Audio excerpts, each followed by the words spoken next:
Social মিডিয়ায় কোনো নতুন অ্যাকাউন্ট তৈরি হওয়ার পর সাধারণত ধীরে ধীরে তার ফলোয়ার বাড়ে, পরিচিতি তৈরি হতে সময় লাগে, পোস্ট করতে হয়, মানুষের নজরে আসে।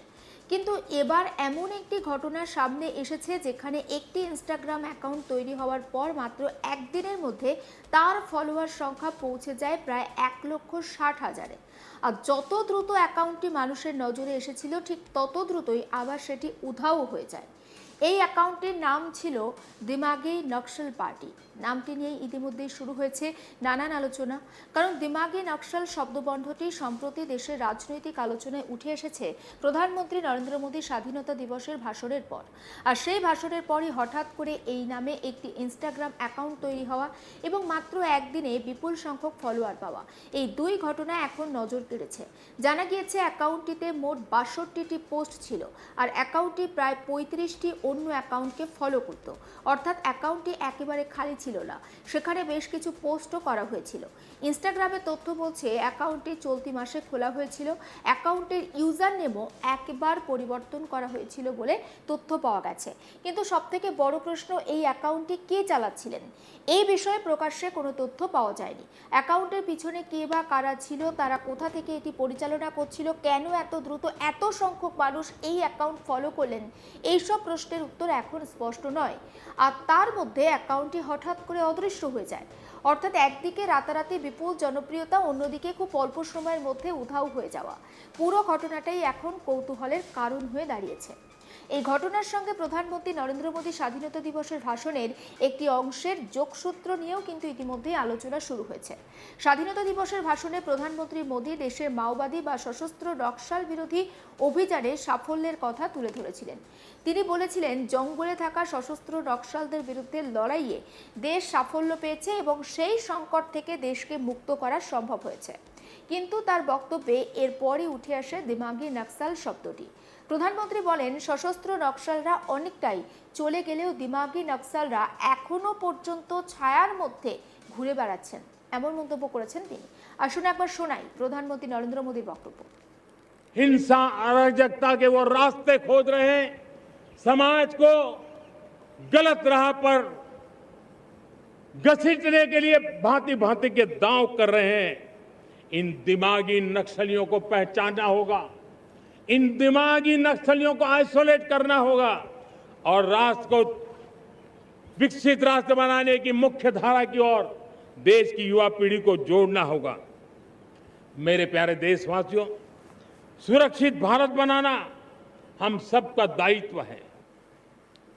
এই মন্তব্যের পর থেকেই দিমাগি নকশাল শব্দবন্ধটি সোশ্যাল মিডিয়া এবং রাজনৈতিক আলোচনায় নতুন করে জায়গা করে নেয়।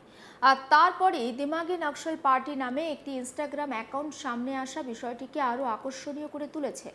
অ্যাকাউন্টটি ঠিক কী উদ্দেশ্যে তৈরি হয়েছিল তা অবশ্য স্পষ্ট নয়।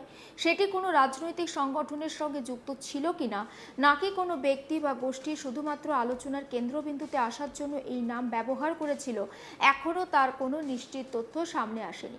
এখানে আরেকটি বিষয়ও গুরুত্বপূর্ণ, সোশ্যাল মিডিয়ায় কোনো অ্যাকাউন্টের নাম দেখে তার সঙ্গে কোনো নির্দিষ্ট রাজনৈতিক দল বা সংগঠনের সরাসরি সম্পর্ক রয়েছে বলে ধরে নেওয়া যায় না। তাই দিমাগি নকশাল পার্টি নামটি দেখেই সেটিকে কোনো প্রতিষ্ঠিত রাজনৈতিক সংগঠন বলে মনে করার কারণ নেই। অ্যাকাউন্টের প্রকৃত পরিচয় এবং উদ্দেশ্য জানতে আরও তথ্যের প্রয়োজন। তবে মাত্র একদিনে প্রায় 1.6 লক্ষ অর্থাৎ 1,60,000 ফলোয়ার পাওয়া নিঃসন্দেহে অস্বাভাবিক। এত দ্রুত কোনো নতুন অ্যাকাউন্টের ফলোয়ার বাড়ার পিছনে কি কারণ ছিল, সেটাও প্রশ্নের বিষয়। অ্যাকাউন্টটি কি কোনো নির্দিষ্ট পোস্টের কারণে ভাইরাল হয়েছিল, নাকি নামটি নিয়ে মানুষের মধ্যে একটা কৌতূহল তৈরি হয়েছিল, নাকি কোনো নির্দিষ্ট গোষ্ঠী পরিকল্পিতভাবে অ্যাকাউন্টটিকে প্রচার করেছিল? এই প্রশ্নগুলোর উত্তর এখনো পাওয়া যায়নি। আর ঠিক যখন অ্যাকাউন্টটি নিয়ে আলোচনা বাড়ছিল তখন সেটি আর দেখা যায়নি। সোশ্যাল মিডিয়ায় কোনো অ্যাকাউন্ট হঠাৎ করে অদৃশ্য হয়ে যাওয়া একাধিক কারণ থাকতে পারে। অ্যাকাউন্টের মালিক নিজে সেটি মুছে দিতে পারেন, প্ল্যাটফর্মের নিয়ম ভাঙার অভিযোগে অ্যাকাউন্ট বন্ধ হতে পারে, অথবা অন্য কোনো প্রযুক্তিগত কারণও থাকতে পারে। এই ক্ষেত্রে ঠিক কী কারণে অ্যাকাউন্টটি আর দেখা যাচ্ছে না, সে বিষয়ে কোনো নিশ্চিত তথ্য সামনে আসেনি। তাই এখন সবথেকে বড় রহস্য দুটি, অ্যাকাউন্টটি কে চালাচ্ছিল, কেন সেটি এত দ্রুত অদৃশ্য হয়ে গেল। এর সঙ্গে আরও একটি প্রশ্ন রয়েছে, মাত্র একদিনে এত ফলোয়ার এলো কোথা থেকে? কারণ সাধারণভাবে নতুন কোনো সোশ্যাল মিডিয়া অ্যাকাউন্টে এত দ্রুত এত বড় সংখ্যক অনুযায়ী ফলোয়ার তৈরি হওয়া সহজ নয়। কোনো অ্যাকাউন্ট ভাইরাল হলে অবশ্য খুব অল্প সময়ে ফলোয়ারের সংখ্যা বেড়ে যেতে পারে, কিন্তু এখানে সময়ের ব্যবধান অত্যন্ত কম ছিল।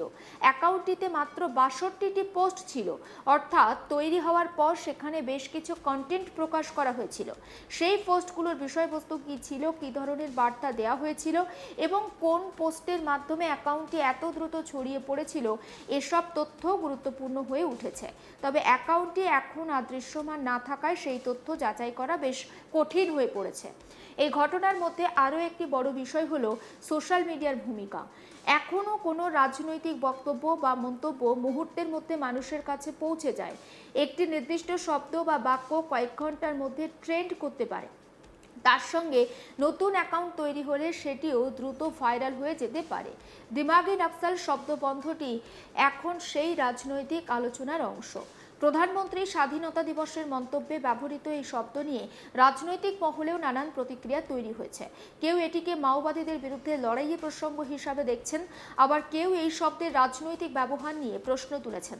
এর মধ্যে দিমাগি নকশাল পার্টি নামে অ্যাকাউন্টের আবির্ভাব নতুন করে সেই বিতর্ককে সোশ্যাল মিডিয়ায় সামনে এনেছে।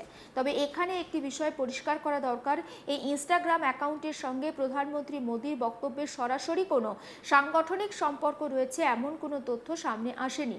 শুধু নামের মিল বা সময়ের মিল থেকে এমন কোনো সিদ্ধান্তে পৌঁছানো ঠিক হবে না। এদিকে ইনস্টাগ্রাম হলো সে মেটা সংস্থার মালিকানাধীন একটি প্ল্যাটফর্ম। মেটা হলো মার্কিন প্রযুক্তি সংস্থা। সাম্প্রতিক সময়ে মেটার বিভিন্ন প্ল্যাটফর্মে কন্টেন্ট বা নীতিমালা প্রয়োগ নিয়ে নানান আলোচনা হয়েছে। সংস্থার নীতি প্রয়োগের ক্ষেত্রে কিছু ত্রুটির জন্য কর্তৃপক্ষকে ক্ষমাও চাইতে হয়েছে। এই পরিস্থিতিতে কোনো নতুন রাজনৈতিক নামের অ্যাকাউন্ট রাতারাতি ভাইরাল হয়ে যাওয়া এবং তারপর উধাও হয়ে যাওয়ার ঘটনা সোশ্যাল মিডিয়া প্ল্যাটফর্মগুলোর ভূমিকা নিয়েও প্রশ্ন তুলতে পারে। তবে এই মুহূর্তে সবথেকে গুরুত্বপূর্ণ হলো তথ্য যাচাই করা। দিমাগি নকশাল পার্টি নামে অ্যাকাউন্টটি তৈরি হয়েছিল, সেখানে ৬২টি পোস্ট ছিল, প্রায় ৩৫টি অ্যাকাউন্টকে ফলো করা হচ্ছিল এবং অল্প সময়ের মধ্যে ফলোয়ার সংখ্যা ১,৬০,০০০-এর বেশি হয়েছিল। এই তথ্যগুলো এখন আলোচনায়, কিন্তু কে এই অ্যাকাউন্ট চালাচ্ছিল, কেন হঠাৎ সেটি বন্ধ হয়ে গেল, এই প্রশ্নের উত্তর এখনো অজানা। আসুন আরও একবার শোনাই প্রধানমন্ত্রী নরেন্দ্র মোদী স্বাধীনতা দিবসের দিন এই দিমাগি নকশাল নিয়ে কি বলেছেন সেই বক্তব্য। हिंसा अराजकता के वो रास्ते खोज रहे हैं, समाज को गलत राह पर घसीटने के लिए भांति भांति के दांव कर रहे हैं। इन दिमागी नक्सलियों को पहचानना होगा, इन दिमागी नक्सलियों को आइसोलेट करना होगा और राष्ट्र को विकसित राष्ट्र बनाने की मुख्य धारा की ओर देश की युवा पीढ़ी को जोड़ना होगा। मेरे प्यारे देशवासियों, सुरक्षित भारत बनाना हम सबका दायित्व है। সমস্ত আপডেট পৌঁছে দেবো আপনাদের কাছে, নজর রাখুন আজ তাক বাংলায়, সাবস্ক্রাইব করতে ভুলবেন না।